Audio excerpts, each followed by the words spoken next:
Phil Muscatello and Finpods are authorised reps of Money Sherpa. The information in this podcast is general in nature and doesn't take into account your personal situation. Shares for beginners. Weekend Watchlist. G'day and welcome back to Shares for Beginners Weekend Watchlist, where we take a close look at an individual company that you may wish to consider for your watchlist.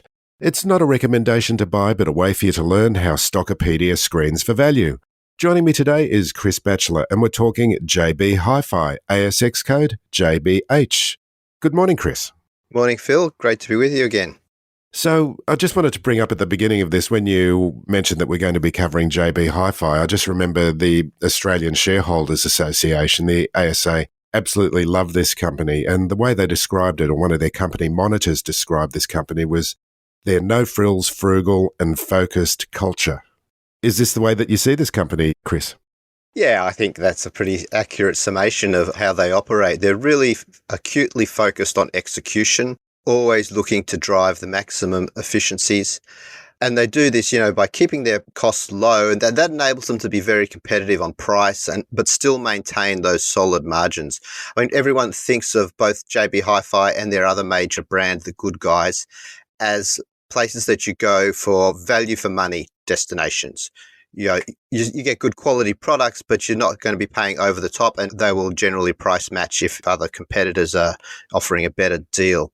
They're also known as a place that staff feel rewarded and looked after, so it's a good culture to work at, apparently. Yeah, well, that's the other reason why the ASA like them, because they're big on ESG and especially the governance side, which is the G in ESG, because apparently JB Hi-Fi during COVID really looked after their staff members and rewarded them for all the extra efforts that they did put in. Yeah, so a good work culture by all accounts. Yeah, exactly. How wrong have analysts been on revenue forecasts? You gave me an article to read that will be published soon, but it seems to be one of the themes of your article. Yeah, that's right. I went back and did some research and worked out that for 22 years in a row, JB Hi-Fi increased their revenue. And there were many points along the way where analysts were saying, next year, things are going to turn, the economy's looking a bit sour, so on and so on. And one of those in particular was sort of towards the end of 2022, as looking into 2023. People were expecting that things would turn and revenue would fall for JB Hi-Fi, but it didn't. It kept growing, not particularly strongly, but nevertheless it grew. But that streak, that 22-year streak, finally did come to an end just this year, and we've just seen their results come out on Monday, and they did have a decline in revenue, 0.4%.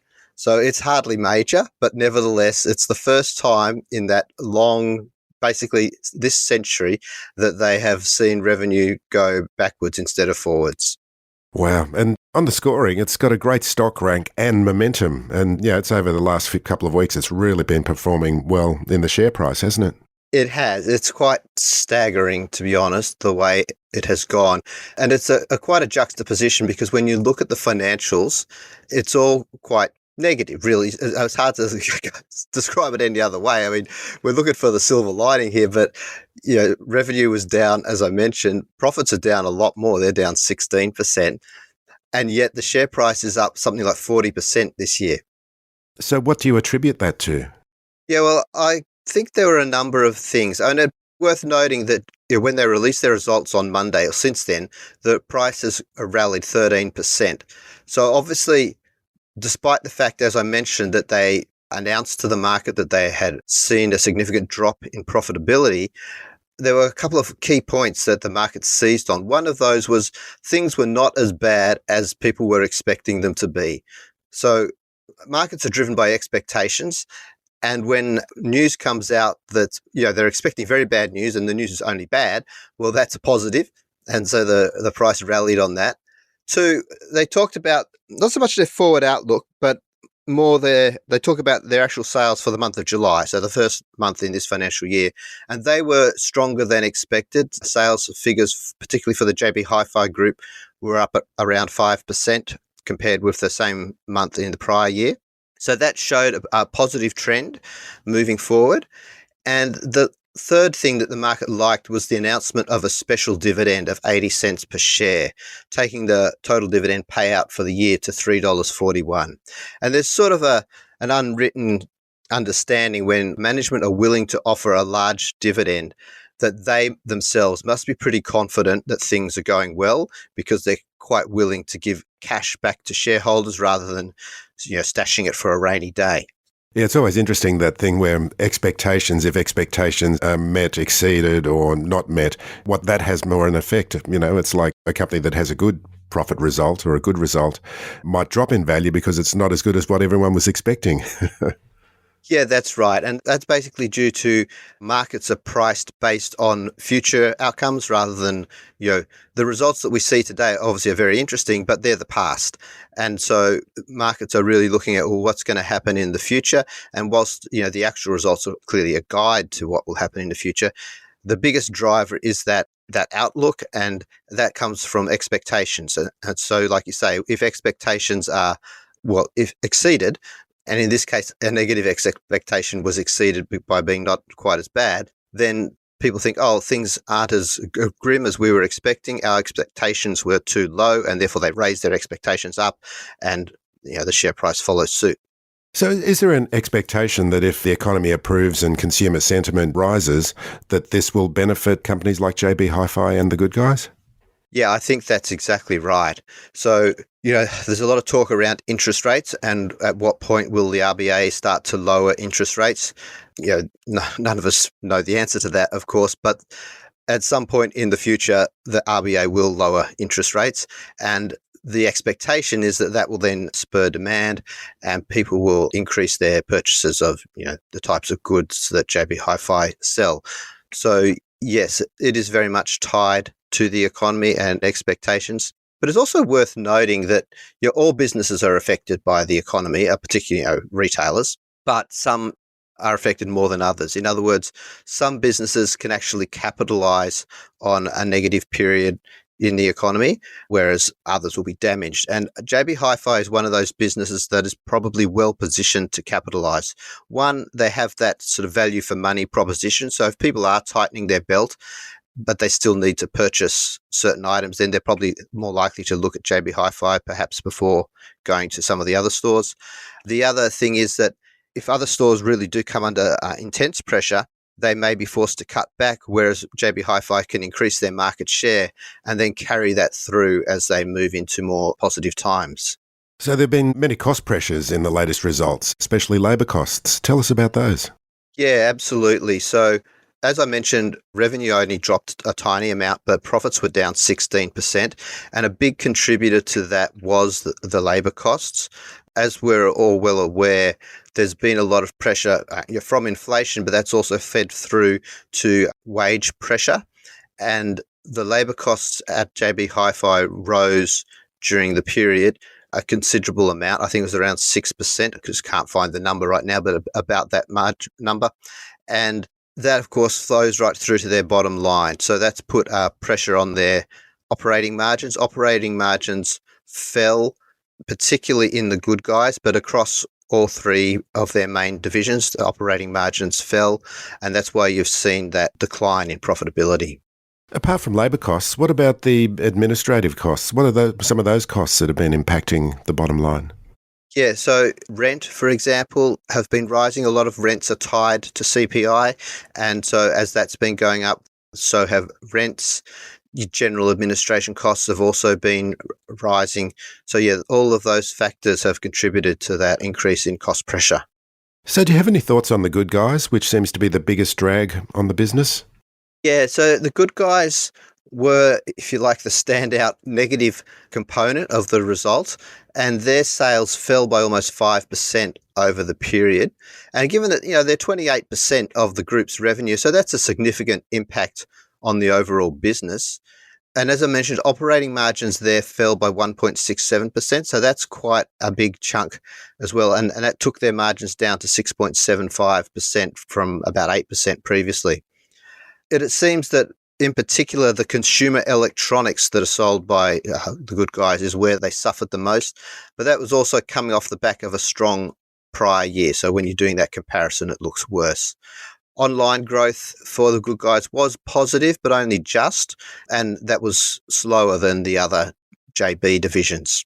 They're also in the muck a bit because the ACCC have just recently accused them of misleading consumers through their store credit promotional schemes.